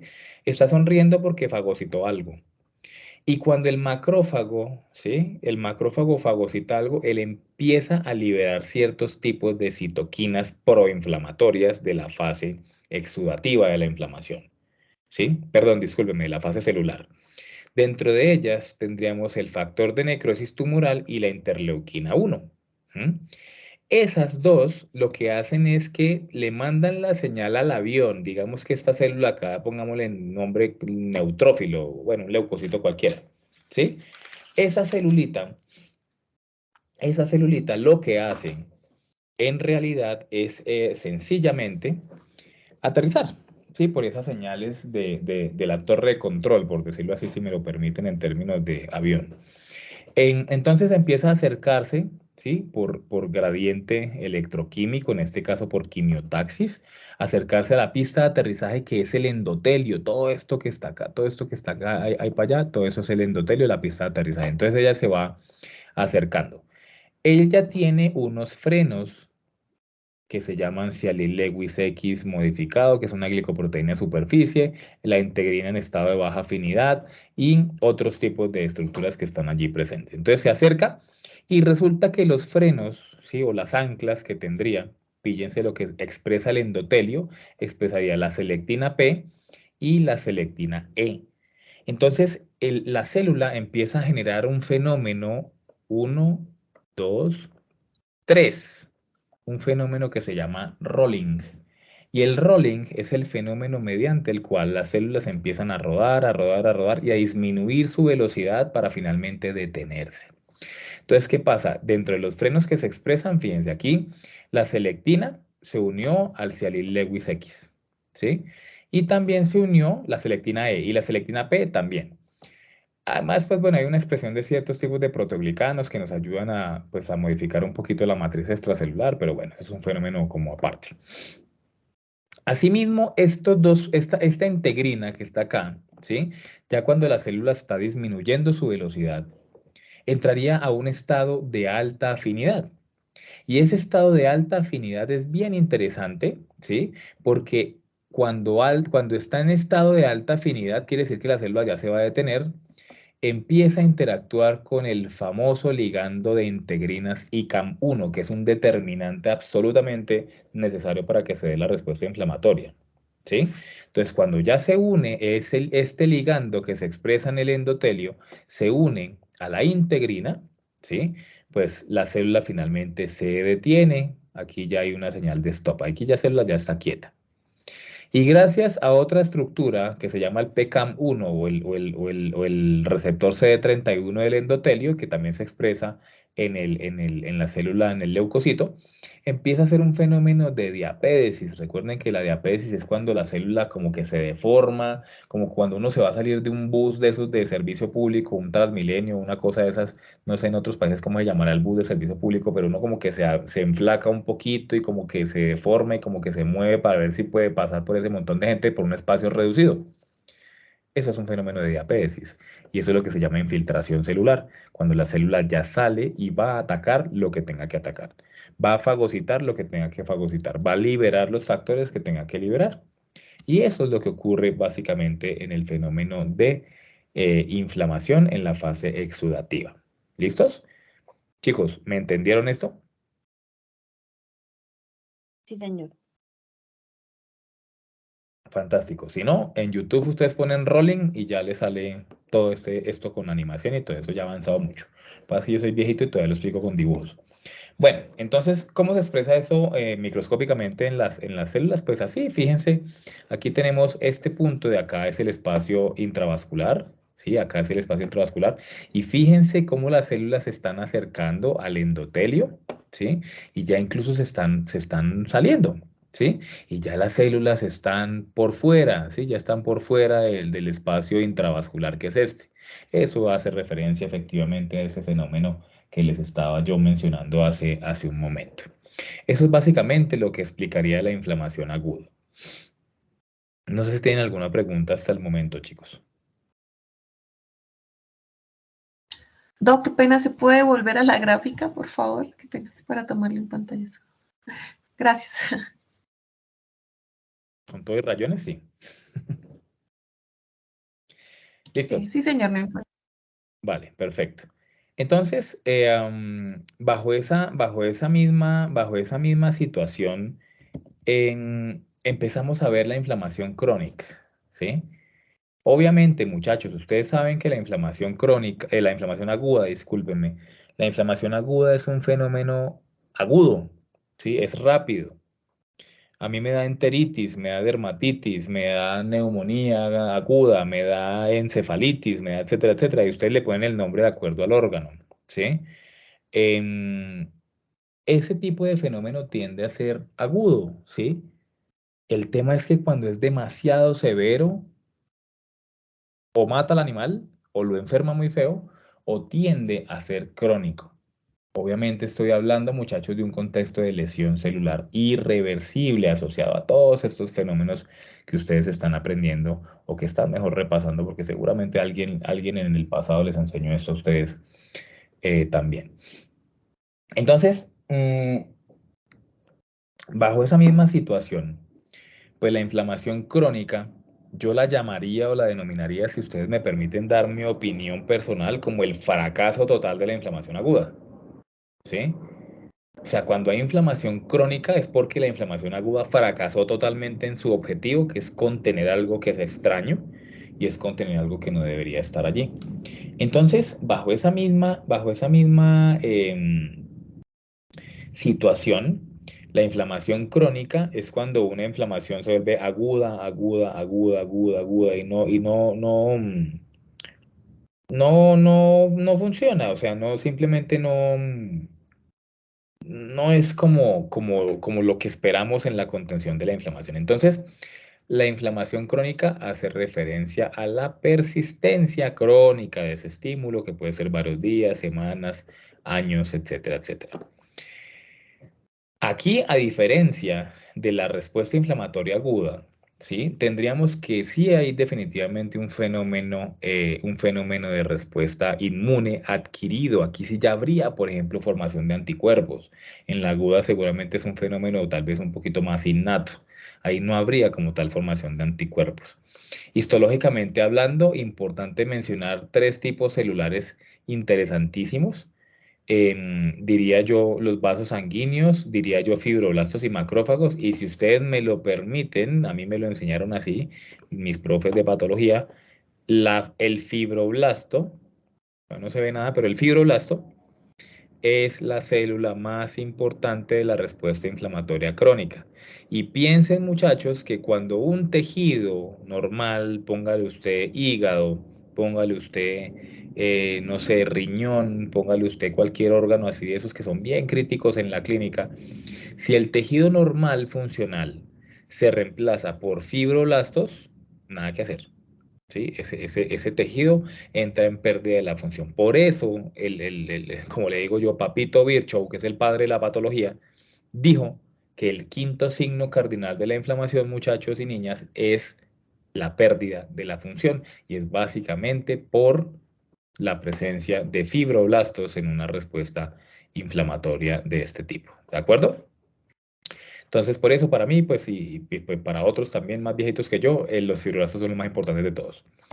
Entonces, ¿qué es lo que ocurre en la respuesta inflamatoria crónica? Pues que el tejido, ¿sí? El tejido puede desarrollar un fenómeno necrotizante crónico, como lo que ocurre, por ejemplo, en tuberculosis cuando hay necrosis de caseificación o en Rhodococcus equi o en linfadenitis caseosa, que son algunos de los ejemplos que cité hace un ratico. Entonces, puede ocurrir un fenómeno así, un agente intracelular que persiste en el tiempo, que genera inflamación, que genera persistencia, que genera anticuerpos, etcétera, etcétera, y que no es fácil de destruir, ¿sí? Entonces, cuando ocurre la inflamación crónica es porque ya tenemos fibroblastos en ese tejido y muy seguramente el tejido no va a funcionar de manera correcta. Entonces, por eso es importante entender el contexto fisiopatológico de la inflamación, porque aquí, por ejemplo, resumiendo un poquito la inflamación aguda, entonces, ¿qué tenemos? Un infarto, una infección bacteriana, toxinas, traumas, que pues haría parte de la lesión, que esa inflamación aguda tendría cambios vasculares, reclutamiento de neutrófilos en el caso de que sean bacterias y la expresión de los mediadores de algunos que les mencioné, porque obviamente son muchas más, y que en el fenómeno las células actúen, pues simplemente resuelven el problema. Hay limpieza del estímulo injuriante o destrucción de la bacteria, virus, hongo, lo que diablos esté dañando los tejidos. Hay limpieza de los mediadores de la respuesta inflamatoria aguda, así como de las células inflamatorias. Hay reemplazo del tejido dañado por tejido bueno, o sea, por tejido funcional. Y pues en teoría, el órgano que está siendo reparado en ese caso, ¿sí? Pues volvería a su estado muy normalito, ¿sí? Con carita feliz.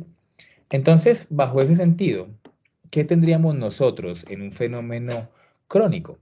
Que, por supuesto, habría una progresión de ese agente infeccioso, de ese trauma, de esa toxina, de esa etiología infinita que puede estar allí presente, porque existen muchos tipos de etiologías de inflamación, casi cualquier cosa, que definitivamente puede generar el fenómeno crónico, ¿sí? Ojo, porque aquí hay una situación bien interesante. La formación de pus hace referencia a la destrucción de tejidos, es un fenómeno de necrosis de licuefacción, ¿sí? Pero eventualmente esto cicatriza y esto genera daño también, entonces hay que tener muy en cuenta eso. ¿Qué pasa? Un fenómeno de estos agudo, como este, puede también generar un fenómeno crónico, ¿sí? Puede progresar a un daño con fibrosis, ¿sí? Pero en los términos fisiopatológicos, para entenderlo mucho más fácil y mucho más despacito, pues cuando hay una progresión del estímulo injuriante, muy seguramente esas infecciones virales crónicas, las infecciones virales, las infecciones crónicas, la lesión persistente, las autoinmunes tienden mucho a ser crónicas. Sí, no, yo no he visto ninguna enfermedad autoinmune en animales en los que yo diagnostico que sea aguda, eso no lo tengo en mi cabeza. y que definitivamente esa inflamación crónica hace referencia al fenómeno de angiogénesis, que se definiría como la formación de vasos sanguíneos, un infiltrado mononuclear y una fibrosis o cicatriz, es decir, que el tejido, pues, miren el dibujito acá, está normal, el tejido se reemplaza por tejido conectivo, ¿sí? Y eso ocasionaría la pérdida de la función. Entonces, fíjense lo importantísimo que es entender la respuesta inflamatoria crónica. Bien, entonces aquí tendríamos en términos fisiopatológicos pues lo agudo versus lo crónico, tendríamos procesos sobreagudos y agudos, subagudos un poquito más lentos y crónicos o crónicos activos. Una inflamación crónica activa, para que la vean ustedes muchachos y la entiendan mucho mejor, es una respuesta inflamatoria, chicos y chicas, que tiende a tener neutrófilos después de que ya tiene fibroblastos. Y eso ocurre bajo ciertas situaciones, sobre todo bacterianas, y yo lo he visto tal vez un poquito más en mascotas que en otras situaciones en la clínica, ¿sí? Entonces, la inflamación crónica activa es importante para esto. Entonces, hay algunos determinantes inclusive que pueden tener mucho que ver con esta respuesta, o mejor, con esta progresión de la inflamación aguda a la inflamación crónica, ¿sí? Y es que definitivamente la persistencia del estímulo es importantísima y pensemos en inflamación crónica, en aquellos agentes que son intracelulares y que persisten en el tiempo y que pues producirían ese tipo de lesiones crónicas. Episodios muy repetidos de inflamación aguda, daño muy severo y en algunos casos pues estimulado por ciertos tipos de patrones moleculares asociados a patógenos específicos, como lo que ocurre por ejemplo con tuberculosis, que es una expresión clásica de inflamación crónica. Entonces, ¿qué pasa? Dentro de ese fenómeno, fíjense que el monocito, mírenlo acá, este es el monocito, ¿sí? Empieza por varios tipos de señales que ya las vamos a ver, a transformarse en un macrófago tisular, ¿sí? Activo. Se activa bajo ciertas situaciones como interferón gamma o por células muertas o lo que tenga que comerse el macrófago ahí, el que tenga que fagocitar, y cuando ya está activo, este man es un tanque de guerra, ¿no? Porque es una célula grande y robusta y de todo, y fagocita y produce cosas, pero entre las cosas que produce, produce daño tisular, ¿sí? Entonces produce radicales libres que son dañinos para las células, proteasas, citoquinas, quemoquinas, de metabolitos del ácido araquidónico, bueno, toda la inflamación. Y adicional, que el mismo macrófago, muchachos, también me estimula la fibrosis y por eso les dije que el tejido fibroblástico o el tejido de cicatrización es lo más importante de la respuesta inflamatoria crónica porque es quien abduce la pérdida de la función en un tejido que esté absolutamente muerto, ¿sí? Y que esté obviamente en estado de inflamación crónica. Tenemos otros tipos de etiologías como daño persistente y extenso. Algunas bacterias, por ejemplo, pueden inhibir el fagolisosoma, como lo hace Mycobacterium bovis, por ejemplo. Material indestructible, cuando uno tiene un cuerpo extraño, una sutura o algo no absorbible en el cuerpo después de una cirugía. Algunos mecanismos que no se conocen muy bien. Tóxicos crónicos que ocurre súper común, por ejemplo, en animales herbívoros como rumiantes y caballos y todos esos bichos que comen pasto donde se exponen a plantas tóxicas y esto pues puede generar ese fenómeno y por supuesto los fenómenos de autoinmunidad. Entonces, ¿cuál es el problema y lo que hay que analizar mucho en la clínica cuando nos estamos enfrentando a un fenómeno de inflamación crónica? Y es que efectivamente el fenómeno, o bueno, la respuesta benéfica a esa inflamación crónica es que pues sí, se destruye el estímulo inicial, lo encapsula y pues tiende a ser olvidado por el sistema inmunológico. Obviamente esto va a depender del impacto del órgano afectado, bueno, todo lo que ustedes tienen que analizar al momento que están haciendo diagnóstico porque van a ser especialistas en laboratorio clínico. Asimismo, la forma nociva de la enfermedad va a ser la cicatriz con disminución de la función, displasia, reemplazo o obliteración del tejido, como por ejemplo lo que podría pasar en los bronquios cuando se bloquean por inflamación crónica.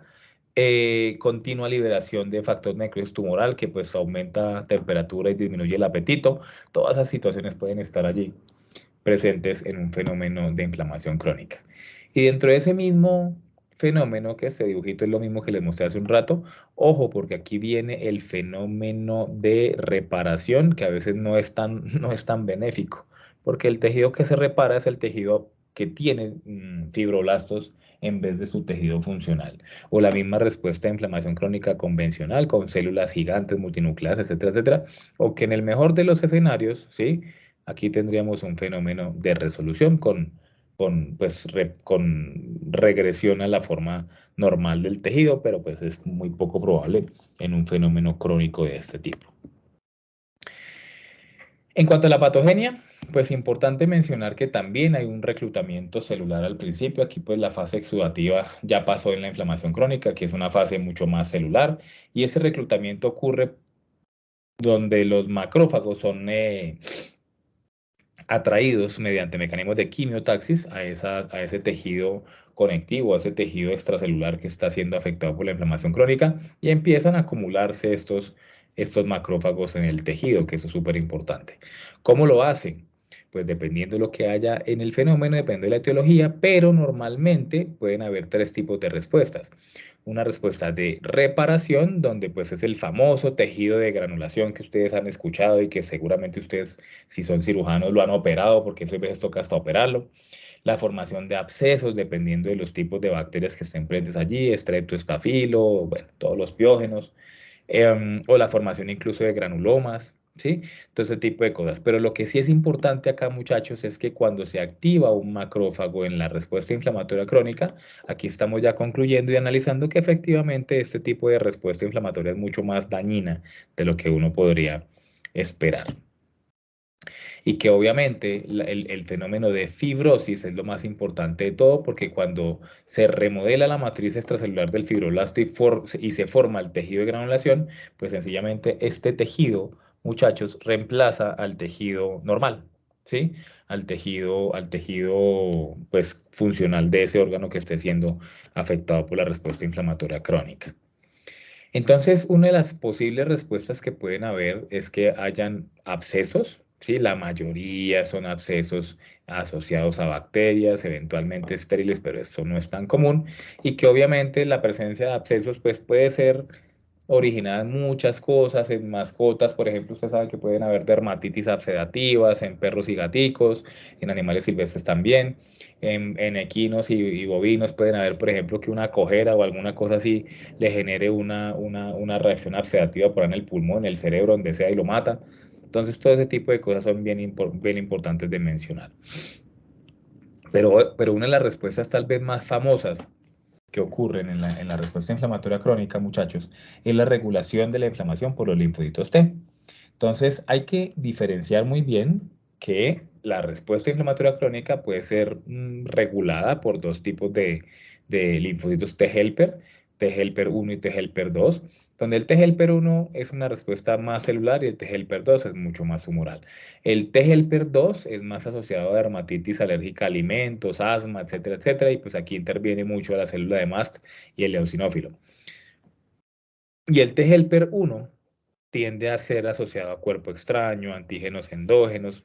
Por ejemplo, cuando se le rompe el cordón espermático a un perro por una patada o algo, se libera el esperma y el esperma no es reconocido por el sistema inmune, entonces genera granulomas. Los microbios intracelulares como las micobacterias y las leishmanias. Y aquí en este caso intervienen linfocitos B, T, macrófagos, células dendríticas y los famosos fibroblastos que me producen la pérdida de la función. Entonces es súper importante mencionarlo. Estos granulomas, ¿sí? Estos granulomas se forman a partir de muchos macrófagos. Entonces aquí viene otro dibujito importante. Permítame un segundito, sí. Está compuesto principalmente por macrófagos y un granuloma, aunque termina en oma, no es una neoplasia. A veces la gente se confunde con eso y no, un granuloma no es un tumor. Y ese granuloma, en ese caso particular, está siendo estimulado, ¿sí? Por ciertos tipos de citoquinas y demás factores reguladores de la inflamación crónica que tienen mucho que ver con esto. Entonces, ¿cómo ocurre? Por favor, aquí pongan atención. Resulta que existen células presentadoras de antígenos, que la mayoría de ellas son macrófagos o células dendríticas o células que hacen parte del sistema fagocítico mononuclear. Esas células esas células dentro de lo que producen, ¿sí? Tendrían una situación bien particular.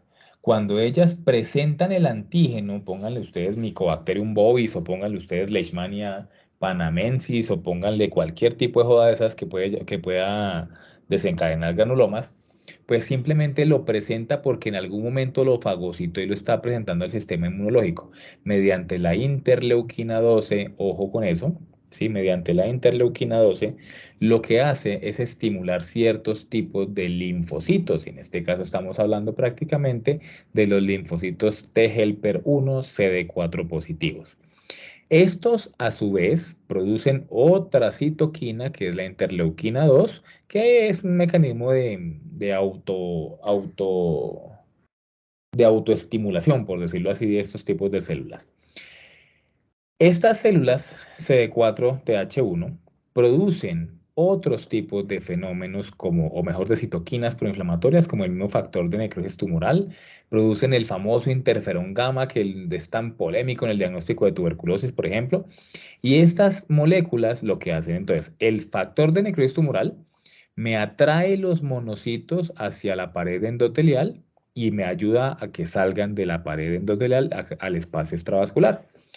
Y el interferón gamma lo que hace es que el monocito que va saliendo aquí, ¿sí? Se me convierta en un macrófago activo y me produce, bueno, en macrófago activo, célula epitelioide, célula gigante, lo que sea, son macrófagos, y me produce que se empiecen a acumular en este desorden tan berraco esas células, y por eso es la formación de los granulomas. Además, por supuesto, los mismos macrófagos activos, como lo mencionamos en una diapositiva anterior, también estimulan la formación de fibroblastos, hay quimiotaxis de otros tipos de linfocitos, etcétera, etcétera, y pues eso se presenta en este tipo de fenómenos. Bien, asimismo, tendríamos ciertos tipos de granulomas asociados a ciertos tipos de T helper, por ejemplo, el difuso por TH2, como lo que ocurre en la paratuberculosis bovina, o el nodular TH1, como lo que produce el Mycobacterium tuberculosis o el Mycobacterium bovis. Entonces, esto que estamos viendo aquí en esta imagen es el ilion, tal vez de un rumiante, puede ser una oveja, una vaca, lo que sea. Es una enfermedad que se llama la paratuberculosis, que es una causa de diarrea crónica, y estoy hablando de inflamación crónica, asociada a una enteritis crónica con mala absorción, que pues produce adelgazamiento y demás cosas. Y en Colombia pues lo tenemos. No es de control oficial, pero lo tenemos. Microscópicamente, ¿qué ocurre? Pues hay pérdida de vellosidades, hay infiltración de esos tipos de células inflamatorias en ese tejido. Aquí tenemos células gigantes, ¿sí? Muchos macrófagos, ¿sí? Todo ese tipo de cositas, pérdida del epitelio, por ejemplo, para que no absorba, etcétera, etcétera. El TH1, pues como el Mycobacterium bovis, ya sabemos, es una forma de necrosis de caseificación también, pero que a su vez correspondería con la formación de un granuloma crónico en términos de, en términos de inflamación como tal. De hecho, lo que acabo de decir es un error. Todos los granulomas son crónicos. No hay un granuloma agudo, no es posible. Listo. Entonces, bajo esa misma situación, quiero que veamos unas foticos de los patrones de la inflamación crónica. Entonces, tenemos el absceso, ¿sí? Que aquí lo tenemos en este punto, una neumonía, discúlpeme, una bronconeumonía absedativa, una bronconeumonía multifocal absedativa o una bronconeumonía embólica, que así la clasificaríamos en los patrones de neumonía de los animales domésticos. Un granuloma, ¿sí? Un granuloma que sería este que está acá, ¿sí? Por ejemplo, eso podría ser causado por Mycobacterium bovis o podría ser causado por el mismo, eh, la bacteria de la linfadenitis caseosa o una cicatriz, como por ejemplo lo que ocurriría en un paciente renal con esto. Esto también es inflamación crónica. ¿Listo? Entonces son los patrones morfológicos que tendríamos acá. No siempre se producen granulomas, ojo con eso, porque a veces solamente se produce la formación de tejido conectivo y eso hace también parte del fenómeno inflamatorio crónico. Entonces tenemos varios tipos de patrones. Aquí, por ejemplo, tenemos bueno, esta foto está un poquito viejita, como yo, pero tendríamos aquí un fenómeno de hepatitis granulomatosa, seguramente por Mycobacterium bovis en esta vaca. Y eso pues obviamente lo encontramos en el postmortem. que recordar que un granuloma está compuesto de un centro de necrosis de calcificación la mayoría de veces, con una capa de células de macrófagos, una capa de linfocitos y una capa de tejido conectivo fibroblástico, que es lo que encapsula como tal la lesión. Pero que no solamente puede ser eso, fíjense por ejemplo en este perro, una dermatitis crónica que puede ser asociada a ectoparásitos la mayoría de veces, o incluso a hongos, ¿sí? Lo que ocurre con Microsporum, lo que ocurre con algunos, ay, se me olvida, tricofiton, bueno, todos esos hongos que pueden estar en los perritos y que ocasionan esos tipos de dermatitis liquenificantes, como eso que están viendo ustedes acá, que se ve totalmente acartonada la piel, engrosada. Seguramente aquí predomina más el proceso de fibrosis dérmica, más que cualquier otra cosa en este fenómeno de inflamación crónica. Otro caso de Mycobacterium avium subespecie paratuberculosis, ¿sí? Aquí tenemos, por ejemplo, este es porcino y esto lo que tiene acá es una enfermedad bien interesante. No, yo nunca la he visto en Colombia, tal vez se ve en países con estaciones, sobre todo en las épocas de otoño e invierno, Norteamérica tal vez sí lo he visto. Y aquí en este caso, pues sí tendríamos un fenómeno absolutamente hemorrágico y granulomatoso, y es en cerdos, y esta enfermedad se llama la disentería porcina, que se causa por una bacteria que se llama Brachyspira iodisenteriae, o por otra bacteria que se llama Brachyspira pylori, que es la que produciría este fenómeno en porcinos. Aquí tendríamos pues un fenómeno también de inflamación crónica en un intestino grueso. Esto es enfermedad de John o paratuberculosis bovina. Y que cuando hacemos, por ejemplo, las citologías de las lesiones granulomatosas y demás, podemos encontrar varios tipos de patrones. Una inflamación crónica común y corriente con linfocitos, macrófagos y células plasmáticas. Una crónica activa con lo mismo, pero con neutrófilos. Una granulomatosa con macrófagos epitelioides gigantes, a veces eosinófilos y mastocitos, que eso lo produciría, por ejemplo, la brucela y la paratuberculosis. Una inflamación piogranulomatosa, ¿sí? Con neutrófilos también, que lo hacen ciertos tipos de hongos, y un ejemplo bastante dramático es lo que ocurriría con Blastomyces dermatitidis, y un granuloma nodular caseificado y no caseificado con linfocitos, macrófagos, plasmáticas, macrófagos epiteliales y macrófagos gigantes, o el famoso piogranuloma que lo vemos en la citología también. Bastante importante. Entonces, esto es el panorama de una respuesta inflamatoria crónica, ¿sí? Sobre todo cuando la vemos en los pulmones. Este es un pulmón de un paciente, este es un humano, con tuberculosis. Entonces, el centro caseoso, que lo vemos acá en esto, microscópicamente hablando, y todas esas células gigantes, que son muy grandes, las vemos incluso en 4X, asociadas al fenómeno granulomatoso, mucho linfocito alrededor, piñaca, todo eso son linfocitos y unos fibroblastos que están como dándole el recubrimiento a esa estructura granulomatosa que está allí presente. Entonces, mis queridos y mis queridas, con eso me despido. No sé si tienen